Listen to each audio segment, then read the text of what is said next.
نحمده ونصلي ونسلم على رسوله الكريم أما بعد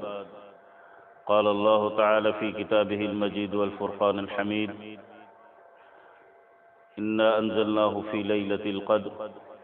وما أدراك ما ليلة القدر ليلة القدر خير من 1000 شهر أما بعد قال رسول الله صلى الله عليه وسلم من قام ليلة القدر إيمانا واحتسابا غفر له ما تقدم من ذنبه صدق الله العلي العظيم إن الله وملائكته يصلون على النبي يا أيها الذين آمنوا صلوا عليه وسلموا تسليما اللهم صل على محمد وعلى آل محمد كما صليت على إبراهيم وعلى آل إبراهيم إنك حميد مجيد اللهم بارك على محمد وعلى آل محمد كما باركت على إبراهيم وعلى آل إبراهيم إنك حميد مجيد میرے نہایت واجب الاحترام سامعین کرام، عزیز نوجوان دوستوں اور ساتھیوں، رمضان المبارک کا درمیانہ عشرہ وہ بھی آہستہ آہستہ اختتام پذیر ہو رہا ہے، یعنی دوسرا عشرہ بہت تکمیل کو پہنچ رہا ہے۔ آج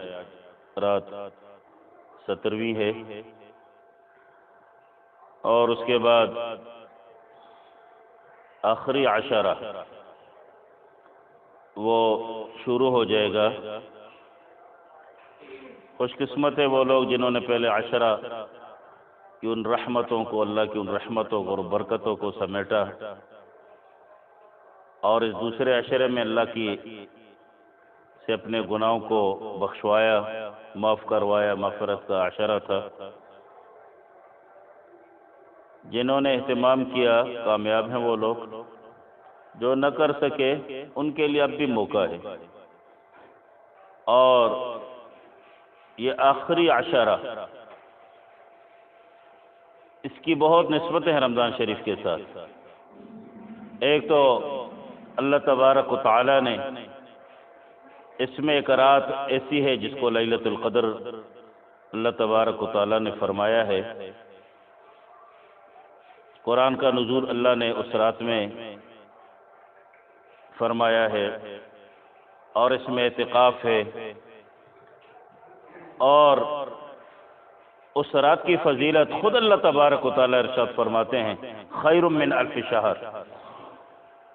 عزت والی رات ہے۔ ایسی رات علماء کرام فرماتے ہیں کہ اللہ تبارک و تعالی نے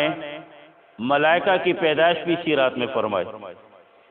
اللہ تبارک و تعالی نے حضرت آدم علیہ السلام کا مادہ بھی اسی رات میں جمع فرمایا۔ اللہ تبارک و تعالی نے جنت میں درخت بھی اسی رات کو وہ لگوائے۔ اللہ تبارک و تعالی نے بنی اسرائیل کی توبہ بھی اسی رات میں قبول فرمائی، اور علماء کرام فرماتے ہیں کہ حضرت عیسیٰ علیہ السلام کو اللہ نے آسمانوں پہ اسی رات میں اٹھایا۔ تو اس سے پتہ چلتا ہے کہ اللہ کے ہاں یہ پہلے سے کتنی مکرم معزز رات تھی۔ اور اللہ تبارک و تعالیٰ نے نبی علیہ السلام پہ اور آپ کی امت پہ جہاں انعامات کی اور رحمتوں کی بارش فرمائی اور خصوصیت عطا فرمائی، وہاں پہ اللہ تبارک و تعالیٰ نے یہ رات بھی عطا فرما کر نبی اکرم صلی اللہ علیہ وسلم کے ساتھ اللہ نے اپنی محبت کا اظہار فرمایا۔ اللہ نے نبی علیہ السلام کی امت کے ساتھ اپنی محبت کا اظہار فرمایا۔ اس رات کے بارے میں مفسرین کے مختلف قول ہیں، محدثین کے، علماء کرام کے۔ بعض فرماتے ہیں کہ نبی علیہ السلام کے سامنے جب پہلی امتوں کا تذکرہ ہوتا اور ان کی عبادات کا اور ان کی لمبی لمبی عمروں کا، تو آپ صلی اللہ علیہ وسلم کو رنج و علم ہوا کہ ان کی تو عمریں زیادہ تھی،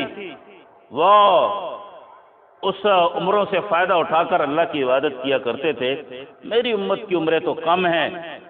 اور نہایت قلیل عمریں ہیں ان کے مقابلے میں، تو اگر ان کی بھی زیادہ عمریں ہوتی، میری امت بھی اس میں وہ آگے بڑھتی اور ان کا بھی یہی ہوتا کہ وہ اللہ کی عبادت کرتی، عبادات میں اپنا وقت اور عمریں صرف کرتی۔ تو اللہ تبارک و تعالیٰ نے آپ صلی اللہ علیہ وسلم کو یہ رات عطا فرما دی۔ وہ جو رنج اس بات پہ، اور بعض مفسرین کرام ارشاد فرماتے ہیں، علماء کرام، کہ نبی علیہ الصلوۃ والسلام نے صحابہ کرام رضوان اللہ اجمعین کے سامنے بنی اسرائیل کے 4 عابدوں کا، جس میں حضرت ایوب علیہ الصلوۃ والسلام تھے، حضرت زکریا علیہ الصلوۃ والسلام تھے، حضرت خزقیل علیہ الصلوۃ والسلام تھے، حضرت یوشع علیہ الصلوۃ والسلام تھے۔ 80 سال انہوں نے اللہ کی ایسی عبادت کی کہ ذرا بر بھی پلک جھلک میں آ کے انہوں نے اللہ تبارک و تعالیٰ کی وہ ذکر سے غافل نہیں ہوئی، عبادت سے غافل نہیں ہوئے۔ تو صحابہ کرام رضوان اللہ اجمعین کے سامنے جب ان لوگوں کا، ان انبیاء کا تذکرہ کیا گیا تو رشک ہوا انہیں، کاش ہماری بھی اتنی عمریں ہوتی، 80 سال۔ اس عمر تو امت محمدی صلی اللہ علیہ وسلم کی نہیں۔ تو اللہ تبارک و تعالیٰ نے یہ رات عطا فرما دی۔ بعض فرماتے ہیں کہ نبی اکرم صلی اللہ علیہ وسلم کے سامنے آپ کو بتایا گیا کہ بنی اسرائیل کا ایک ایسا مجاہد تھا جس نے 1000 مہینے جہاد کا سامان اپنے کانٹوں پہ اٹھا کر اللہ کے راستے میں جہاد کیا۔ اس پہ صحابہ کرام رضوان اللہ اجمعین کو رشک ہوا، نبی علیہ الصلوۃ والسلام اس پہ انہیں وہ ہوا کہ یہ کیسا خوش قسمت ہے، کاش میری امت کی بھی اتنی عمر ہوتی۔ اگر 1000 مہینے کا بھی سال لگایا جائے تو تقریباً 83 سال بنتے ہیں، تو وہ بھی اللہ کی عبادت کرتے۔ تو اللہ تبارک و تعالیٰ نے یہ رات عطا فرما دی۔ اور نبی اکرم صلی اللہ علیہ وسلم ارشاد فرماتے ہیں، من قام لیلۃ القدر ایمانا واحتسابا غفر له ما تقدم من ذنبه، جس نے اس رات میں قیام کیا ایمان کے ساتھ، احتساب کے ساتھ، اللہ اس کے پچھلے سارے گناہوں کو معاف فرما دیتے۔ اور کتنا 10 دن ہیں، ایام معدودات ہیں، اور اس میں رب العالمین کے ساتھ یکسوئی رکھنا، رات کو قیام کرنا، ذکر اذکار کرنا، جس کا اللہ تبارک و تعالیٰ قرآن مجید میں خود ارشاد فرماتے ہیں، تنزل الملائکۃ والروح فیہا باذن ربہم من کل امر۔ حضرت جبرائیل علیہ الصلوۃ والسلام کا تشریف لانا، فرشتوں کے ساتھ تشریف لانا، اللہ کے حکموں کو ساتھ لے کر آنا، اور اس رات میں اللہ کی اذن جو حکم ہے من کل امر، ہر اس چیز، اللہ تبارک و تعالیٰ نے ایسی مبارک رات۔ تو میرے واجب الاحترام بزرگوں، یہ زندگی میں انسان پہ اللہ تبارک و تعالیٰ دنوں میں اللہ تبارک و تعالیٰ نے جمعۃ المبارک کا دن اس کو دیا کہ اس میں اللہ سے اپنی بخشش مانگ لے۔ عام دنوں سے یہ افضل دن ہے، اور اسی طرح 24 گھنٹوں میں افضل وقت وہ تہجد کا ہوتا ہے۔ دنوں میں جمعۃ المبارک ہے، مہینوں میں رمضان شریف ہے، اور راتوں میں اللہ تبارک و تعالیٰ نے لیلۃ القدر کی یہ رات ایک ہی رات ہے جس کے لیے معتکف وہ کوشش کرتا ہے، بیٹھتا ہے اللہ تبارک و تعالیٰ کے اس نعمت کو ڈھونڈنے کی کوشش کرتا ہے۔ اسی لیے حضرات، تابعین اور صلحاء، نیک لوگ، صحابہ کرام رضوان اللہ اجمعین، حضرت عمر فاروق رضی اللہ تعالی عنہ، ان کا رمضان شریف میں اور آخری عشرہ میں ان کا معمول ساری رات عبادت فرماتے۔ حضرت عثمان رضی اللہ تعالی عنہ، اللہ تبارک و تعالی نے ان کو قرآن کے ساتھ ایسی الفت اور محبت عطا فرمائی تھی کہ پوری رات قرآن پاک کو ایک ہی رکعت میں ختم فرما لیتے تھے۔ اور حضرت ایک تابعی ہیں حضرت سعید رضی اللہ تعالی رحمۃ اللہ علیہ، انہوں نے 50 سال تک عشاء کی نماز سے، عشاء کے وضو سے صبح کی نماز پڑھی۔ حضرت قتادہ رحمۃ اللہ علیہ ایک بہت بڑے ولی اللہ ہیں، انہوں نے رمضان شریف میں ان کا معمول تھا ہر تیسرے دن میں ختم کیا کرتے تھے قرآن کو، ہر تیسرے دن میں، اور آخری عشرہ میں ہر رات میں قرآن ختم کرتے تھے، ہر رات میں۔ حضرت امام شافعی رحمۃ اللہ علیہ رمضان شریف تو ان کا معمول تھا دن رات میں قرآن ختم کرتے تھے، رمضان شریف میں 60 ختم۔ حضرت امام ابو حنیفہ رحمۃ اللہ علیہ 40 سال تک یہ تواتر کے ساتھ مستند حوالوں کے ساتھ 40 سال تک انہوں نے عشاء کے وضو کے ساتھ صبح کی نماز پڑھی۔ تو پھر یہ مبارک مہینہ، مبارک راتیں، آخری عشرہ، اور اس میں یہ جستجو کرنا، کوشش کرنا، اللہ تبارک و تعالیٰ نے جو نعمت عطا فرمائی ہے کہ اس میں فرشتوں کا تشریف لانا، حضرت جبرائیل علیہ السلام، اور ایسے فرماتے ہیں کہ جبرائیل علیہ السلام کے ساتھ جو فرشتے ہوتے ہیں وہ فرماتے ہیں ان کو کہ ہر گھر میں داخل ہو جاؤ سلامتی کے ساتھ، رحمت اور برکتوں کے ساتھ، اور فرماتے ہیں کہ سوائے 2 گھروں میں وہ فرشتے داخل نہیں ہوتے جس میں تصویر ہو یا کتا ہو۔ اس میں بھی اب ہر آدمی اپنا دیکھ لے، اس رات میں اللہ کی رحمت اس نے لینی ہے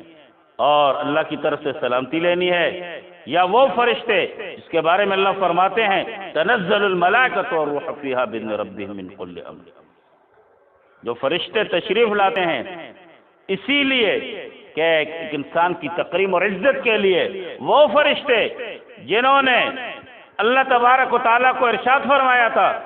کہ ان کو زمین پہ خلیفہ مت بناؤ، ان کی پیدائش مت کرو، یہ زمین پہ فساد کریں گے، خون خرابہ کریں گے۔ اللہ ان فرشتوں کو دکھانا چاہتے ہیں میرے یہ وہ بندے، میری یہ وہ مخلوق ہے جس کی پیدائش پہ تم مخالفت کر رہے تھے اور تم یہ توجیہ بیان کر رہے تھے کہ یہ خون خرابہ کریں گے، آج دیکھ لو میری رضا کے لیے اور مجھے راضی کرنے کے لیے آج ساری رات عبادت میں گزارتے ہیں، نہ انہوں نے مجھے دیکھا ہے اور نہ میرے نبی کو دیکھا ہے۔ آج دیکھ لو کہ کس طرح یہ مساجد کو آباد کی ہوئی ہے، قیام کر رہے ہیں، رکوع کر رہے ہیں، تلاوت کر رہے ہیں۔ آج فرشتوں کو اللہ اپنی آنکھوں کے سامنے اپنے اس مخلوق اور انسان کے وہ عزت اور تکریم دکھانا چاہتا ہے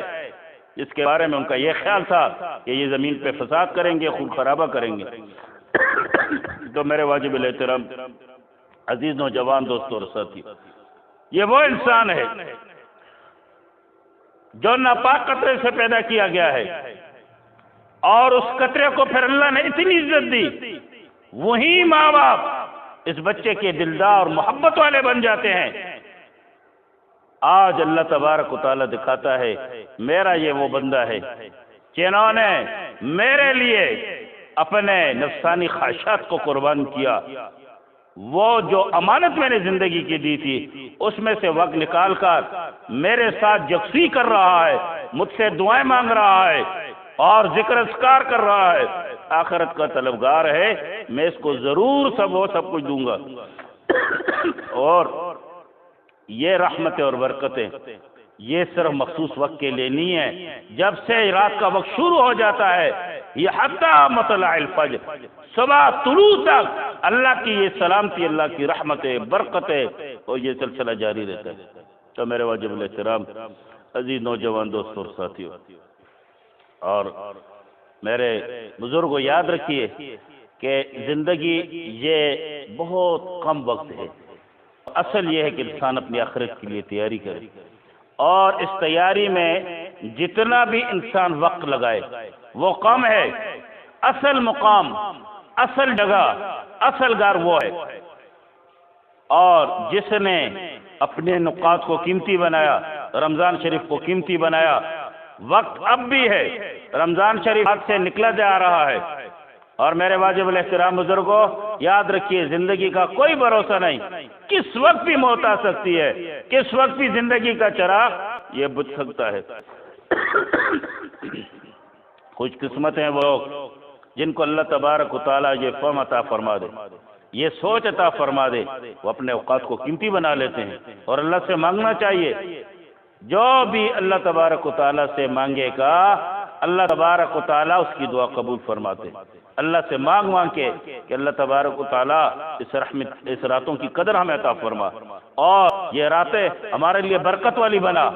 یہ راتیں ہمارے لیے کمائی والی بنا، یہ راتیں ہمارے لیے آخرت کے ذخیرے والی بنا، اور دنیا اور آخرت میں ہمارے لیے خیر نصیب فرما۔ جو شخص یہ دعائیں کرتا ہے رب العالمین اس کو عطا فرما دیتا ہے۔ اس لیے نبی اکرم صلی اللہ علیہ وسلم ارشاد فرماتے ہیں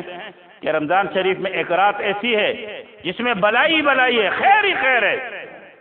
اور اس خیر سے صرف وہی محروم ہو سکتا ہے جو پہلے سے محروم ہو، جو پہلے یعنی جس نے جستجو کی